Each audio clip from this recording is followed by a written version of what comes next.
All right. I'm going to start off by telling you a little story. We're going to go back to 2018, December, to Texas. Anyone been to Texas before? I had more people who went to Texas yesterday. But I'm going to talk about a man. He's in his late 40s in Texas. He's having trouble breathing. Nothing too dramatic. He's got no history of heart problems, but he is having trouble breathing. So he almost doesn't bother doing anything. But 2 days ago, he started wearing a watch. And that watch started to buzz on his wrist with an alert.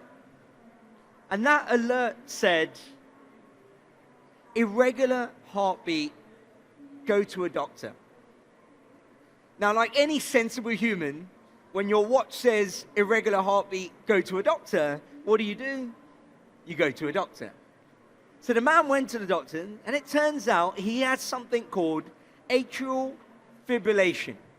Essentially what that means is you've got an irregular heartbeat, and you've now got a significantly higher chance of having a stroke. So the doctors kept him back for 3 days until he returned back to a normal rhythm heartbeat.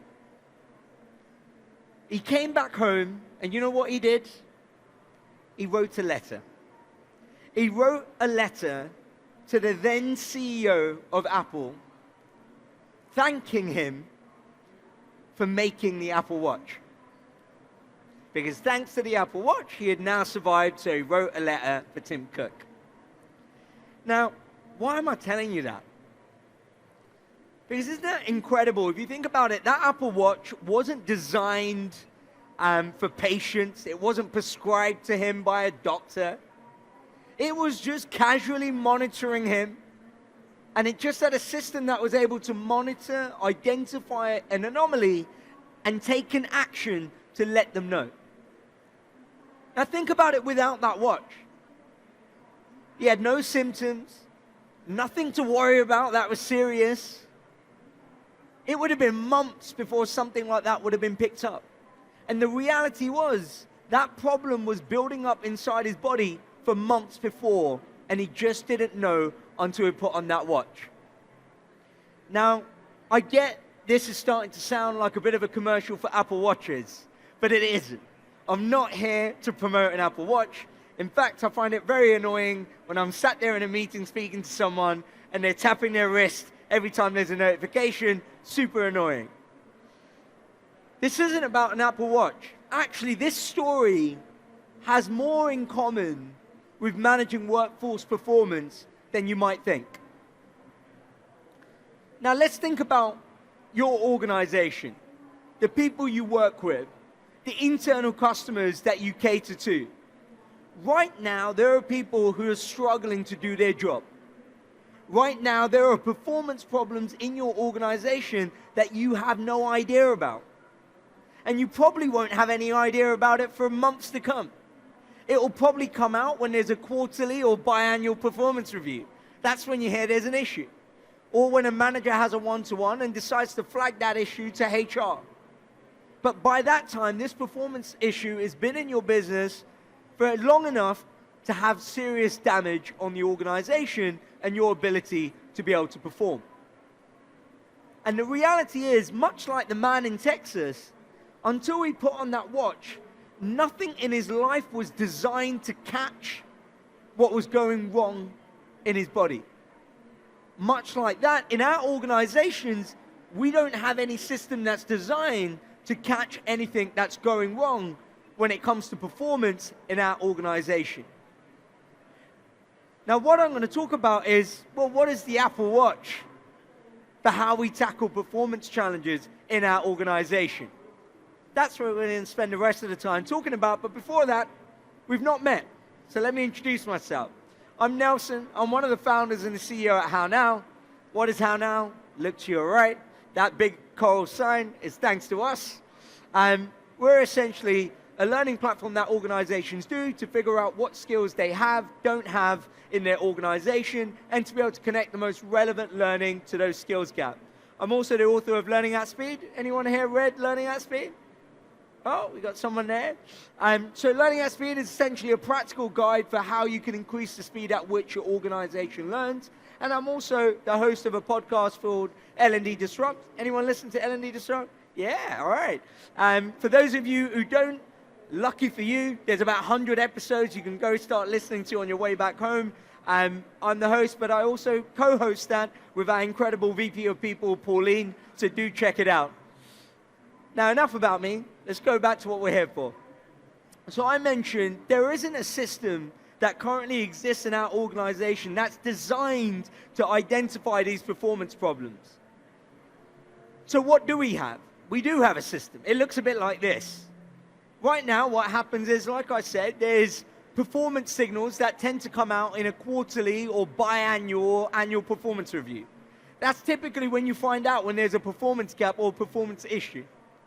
Then you've got skills data that are self-declared, and because they're self-declared, no one trusts it.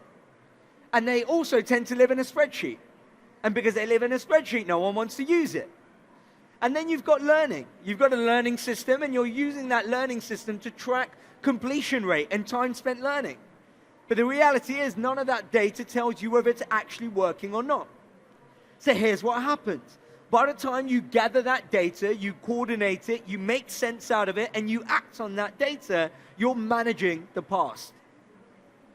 And because you're managing the past, you're unable to have the desired impact on your organization. And this is what ends up happening. When you're managing the past, performance improvement becomes guesswork. So here's what happens in most organizations. Performance is dropping, but you have no idea why it's dropping. What skills is this person missing? What gaps do they have? You don't know.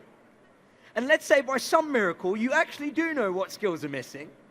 You have no idea what learning is going to help close that gap. Because you've got 1 million courses in your content library, but you don't know which one's right for which skill and which proficiency level. So how do you know what resources are right for closing which skills? Now let's say by some other miracle, learning is actually happening. You have no way of knowing whether that learning is actually having a desired impact or not. How do you know it's working? A good question to ask yourself is, if you stopped measuring completion rates today, could you still tell your board or your CEO if learning is working or not? And if you can't, that tells you everything you need to know. And so when that's the setup, what essentially happens is performance improvement becomes guesswork. Now, that's a broken loop. Performance is not connected to skills, skills is not connected to learning, and learning is not connected to performance. That is a broken loop. And that broken loop is super expensive. Annually, companies are spending over $380 billion. Yet, we don't know if it worked or not. Some would describe that as an expensive mistake. And that's what we're seeing across many, many organizations. So just imagine now. Now imagine that wasn't the case. Imagine if we did design a system. Imagine we designed a system where it had access to your performance data, your work signals. It has access to the tools where people actually do their job. Your CRM, your service desk, your work tools, your project management tool. Imagine a system where it has access to these work signals. And now imagine that system was intelligent enough to be able to figure out what that work signal means and to be able to understand where the gaps are. It's able to figure out, because of this performance data, oh, this is what this person's struggling with.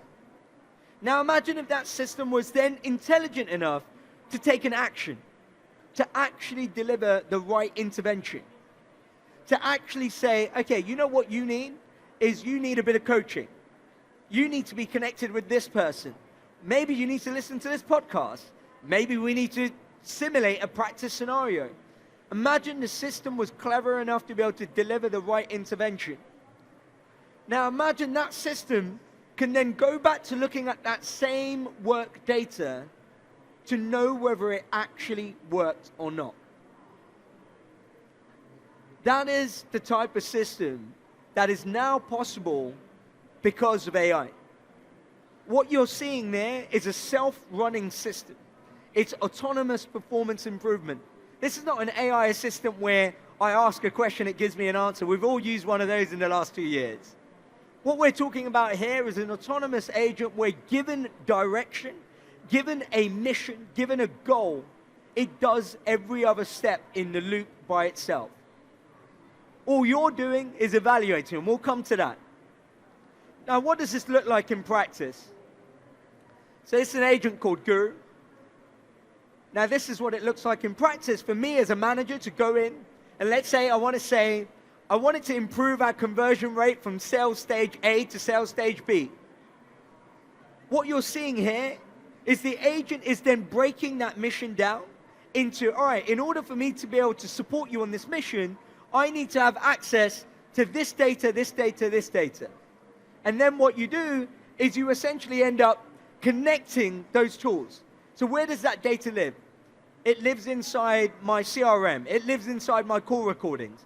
That mission could be anything. It could be, I want my managers to have better one-to-ones. How do I know whether they're having good one-to-ones or not? All right, let me give it access to their calendar to see whether they're booking in one-to-ones frequently enough. Let me give it access to call recordings to know whether they're having the right conversation. Are they asking questions? Let me give it access to those performance review notes to see whether they're capturing the right things, they're writing down the right actions. Now, once it does that, what it does here, what you're seeing for the first time is a learning system that brings in the work data into the learning system. And then it starts to make an inference, like a human would. Like a human would look at that data and figure out what's working, what's not working. What the agent does now, it goes, well, look, based on the data I've seen, it looks like this person's struggling in this area. Not only does it figure out where the gap is, it backs it with evidence. So you know that AI isn't hallucinating. It's essentially saying, this is where the problem is, and I can back that with evidence. Because I listened to the last 5 calls, and this person is doing this over the last 5 calls. Then it does something that no learning system has ever done. It takes an action. It doesn't wait for the human to take the action. You set the guardrails of what it can and can't do, and then what it does is it takes the action. It goes, I created a practice scenario for this person to practice having a difficult conversation. I sent this person a podcast to listen about best leadership practices. I connected this person with this person because this person knows how to do a VLOOKUP in Excel. It starts to take that action, and you can give it feedback around, was it helpful or was it not? Now, what's really powerful here is it starts to infer what skills this person has and doesn't have. For anyone who's rolled out skills in their organization, typically what ends up happening is you do a self-assessment, right? You ask someone to declare what skills they have. Maybe you've got a manager review for the skills they've got. It takes a lot of effort to be able to get that data. But what you're seeing here is the agent is looking at the work data, and it's making an inference to go, well, based on what I'm seeing here in how this person works, I think they're at a level 2 for this particular skill. So without any human intervention, what you're starting to now do is build a picture of what skills you have in your organization just by looking at your work data. So straight away, you get the skills visibility around who has the right skills to be able to progress in their career, who has the right skills to be a part of a project that we need to be able to resource. And this is what those actions look like. Everything from sending them the right resource, down to creating a practice scenario for them to start, all the way down to maybe they're doing a good job.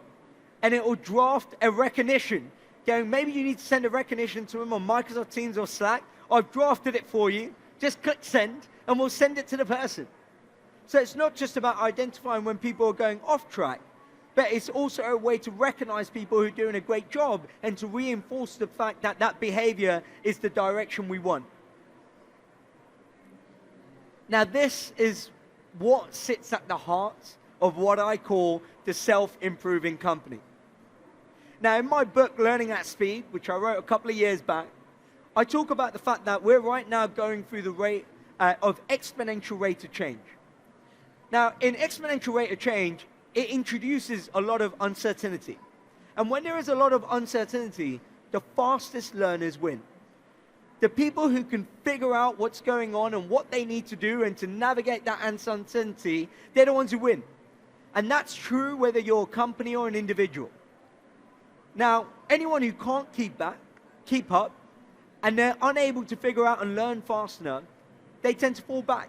And if you're an individual, what that looks like is you're not building the skills to be competitive in the job market, so you struggle to keep your job or get a job. And if you're a company, what that looks like is you're no longer competitive in the market, and actually there's a risk of you going bust, and you might go bust. So in order to be the fastest learner in an exponential rate of change, you need a company where you're not, as L&D, creating and designing programs, you're creating and designing self-learning systems to be able to keep up with the rate of change.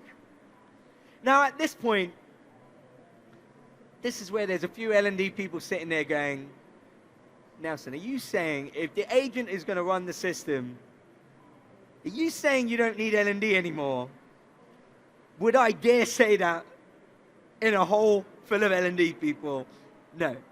I'm actually a big believer that we now need L&D more than ever before. But the role is different. And here's the reason why. Most modern aircrafts have autopilot. Autopilot handles altitude, it does course correction. In some conditions, it even lands the plane. Have you ever heard of an airline saying, we don't have any pilots on our plane? Yet we've had autopilot for years. Why do we still have a pilot, and why is still being a pilot one of the most well-paid jobs out there? Because the pilot is paid to be there, not to move the controls, to make the judgments only the pilot can. The pilot is there to make sense out of the data and to translate that into what it means for the passengers. The pilot is there to set the direction and to ensure we arrive at that direction. For me, we're entering the autopilot era of L&D, and you still need a pilot. But that pilot's role has changed. Now, I couldn't say that and walk away and leave it to the imagination of what that means for you. So here's my 2 cents on what that looks like. So let's go back to the self-running loop. Now, for that first step in the loop, now, yes, the agent can monitor your work data, but is that work data action ready? Is that work data the type of data that you want to make decisions on top of? Now, I'll give you an example. We were speaking to an organization, a customer of ours, who saw this, got super excited, and one of the examples we gave is, well, you can plug in your performance review data. Right now, your performance review is probably disconnected from your learning, and so there's probably a lot of feedback gold inside the performance review, but your learning system has no idea about it. Why don't we connect that? And you know what he said? Yes, that's a great idea, but I think our performance reviews are rubbish. And I was like, why do you think that? He goes, I'm pretty sure people are using AI to write the performance reviews, so I don't think they're great. That's not a problem with the system. That's just highlighted a data problem that already exists in your business. If you don't trust your performance review, why are you getting people to do it every quarter? That's when people start to feel like it's a chore, because they're like, you don't trust this data enough to use it.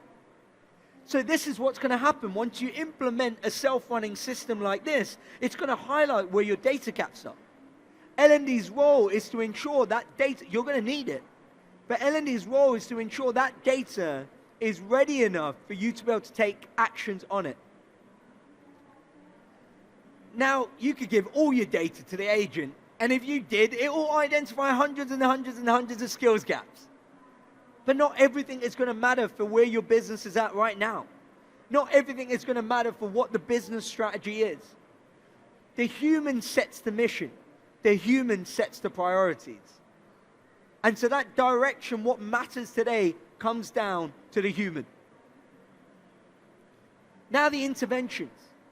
Now this is where we're looking at what learning and knowledge and expertise do I base my interventions on? That learning ecosystem, L&D need to be the architects who design that ecosystem. You know, what content aligns with our worldview? What expertise aligns with the way we see the world? Designing that ecosystem comes down to L&D. And lastly, going back to that performance data and making sense of it. The person who's going to play back the story to your board, to your CEO, the person who's going to craft that narrative and play back that impact story to the CEO and the board is not going to be an agent. It's going to be the human who's making sense out of it and playing that story back to the business. Now I want to go back to my man in Texas. Someone on your team is that man in Texas. As I say that out loud, I realize how weird that analogy is, but bear with me. What I mean by that is there is someone in your workforce right now who is struggling with their performance. You don't know yet, they don't know yet. It might be a few months before they find out. By that time, so much damage has been done in the business, and by that time, they might even leave. And so whenever you don't have a system like this in place, I want you to think about that man in Texas. Because that is the risk we're playing with. The longer we leave those unknown skills gaps, the unknown performance issues, that is the risk we're looking at here. Now, what I've shown you today, right, is an exciting opportunity for L&D. Because look, we all got into this profession not because we wanted to push a whole load of courses out, because we wanted people to do a better job, to do their job better, grow in their careers. That's the holy grail, connecting the dots between learning and performance. And right now, we can finally connect those dots. The agent can even connect those dots itself with the help of a human.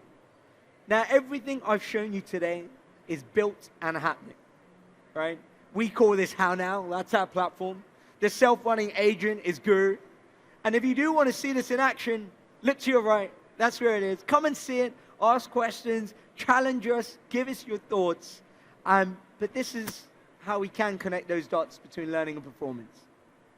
Think about the man in Texas. Thank you for your time.